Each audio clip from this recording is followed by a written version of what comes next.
How was it to get distribution for the film? Distribution was very, very tricky. So the film was sold in many different territories around the world. It was sold throughout Asian territories in Asia. There was a couple territories in Europe that bought the film. It was theatrically released in a couple territories in Asia, in Taipei, in Taiwan. And then that was like, and then digital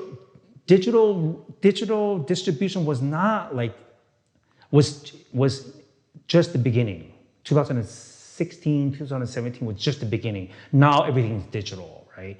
So it took me a year to really get distribution in the US.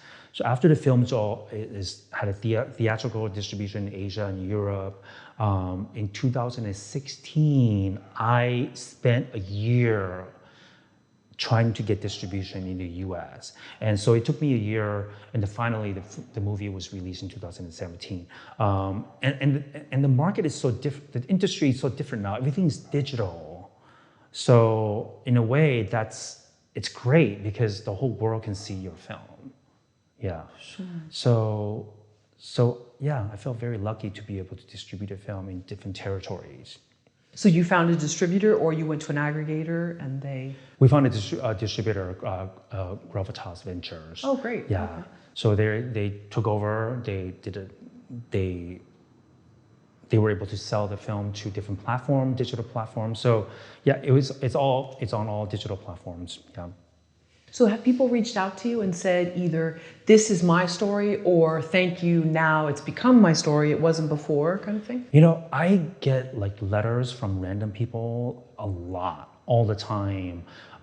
So after the movie came out, I got like over like 5,000 friend requests on Facebook. Wow. So I think I've reached maximum of Facebook number of friends. But yeah, people wrote to me and to thank me for writing the story, and they told me that it really gave them courage to be who they are, to be authentic, to come out to their parents, to start their journey to become a father. I have friends who saw the film and then decided, you know what, I want to be a father. Let's have kids. So people have gotten together, have gone through the surrogacy process, and became fathers. And yeah, so I'm like the uncle to like at least 4 families that went through the exact same journey. Wow. As my fictional character went through in the story. So yeah, it's very gratifying to see how art led to life. Art imitates life, but sometimes it shapes lives too. You know, so yeah. And then how did the film help? So gay marriage is legal now in Taiwan? Yeah, okay. it became legalized 2 weeks ago. Oh wow! Okay. So when the movie came out, and people were fighting, people were struggling to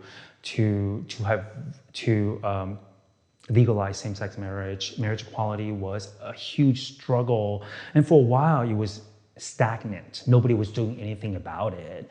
And the movie came out around the time when it somehow sparked more conversation about the topic, and working with Taiwanese activists, we were able to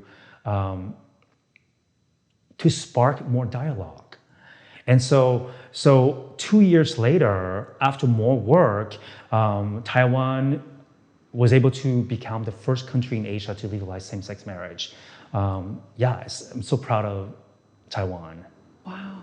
Do you think it'll follow suit in other parts? I hope so. Mainland China? I hope so, yeah. I mean, it's so a different part of Asia. Some countries, being gay is illegal. Sure. It's punishable by law. So I hope so. I think that's the future. You know, that's the future, equality. Do you think you'll do a follow-up story? I don't know. You know, as an artist, I want to do something different. Oh, okay. I did create a television series based on baby steps, but I kind of want to do something different. You know, as an artist, you want to constantly challenge yourself.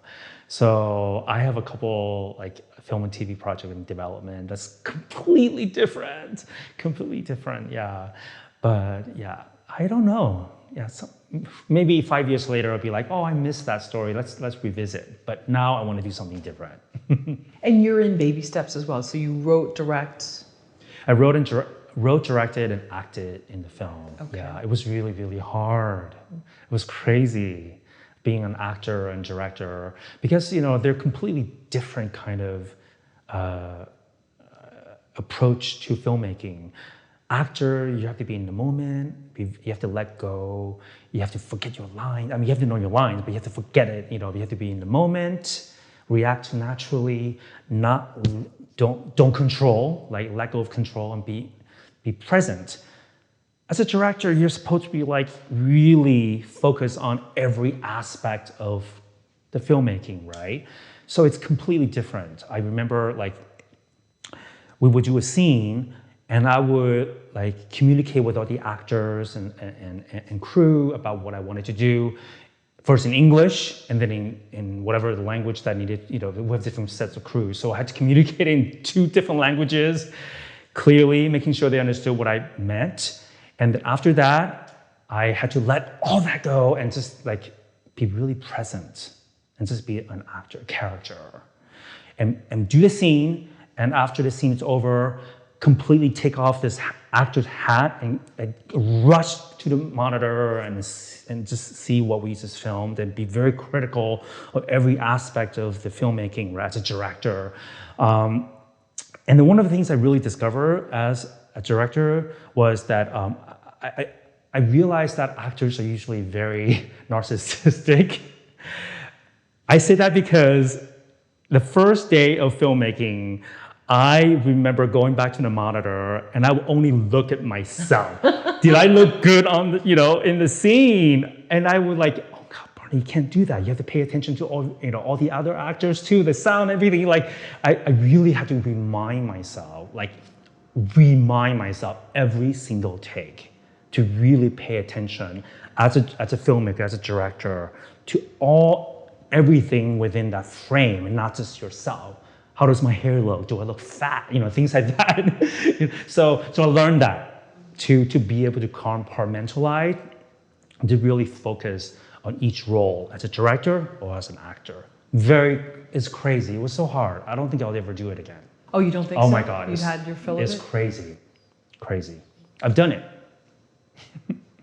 How did your mom react to the film?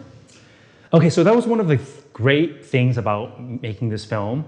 I made this film, as I mentioned before, to connect with my mother in a way. I saw that we were growing apart. I wanted to communicate what I was thinking, how I felt on the screen, because there were so many things. It was really, really difficult to talk to your mother in person. I don't know if it's a Asian thing. Some things are not, you just don't express your emotion to your mother openly, right? So whatever I couldn't express, I wrote it, and then I shot it.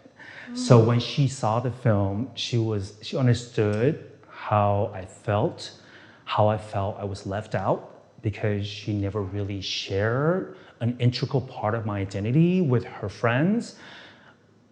She understood what I was trying to tell her. She was very supportive during the filmmaking process as well. And then of course she wasn't able to communicate her thoughts to me as well. We talked about it was very difficult to talk to each other about that. But I felt that she was genuinely supportive of me during this filmmaking process.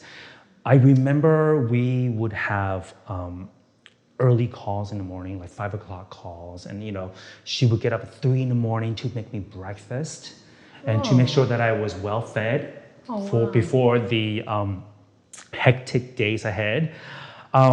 She didn't really have to say, I love you. Asian people don't say I love you or I care about you. She didn't have to say any of that. But through her actions, I felt that she really cared, that it mattered to her that I was successful. So yes, she was very supportive of the process. And when she saw the film, she understood where I was coming from as a person. So after the film came out, she took all her friends to see the film. She came out to all her friends. In fact, when we were promoting the film, she actually went on with me on a talk show to talk about her experience.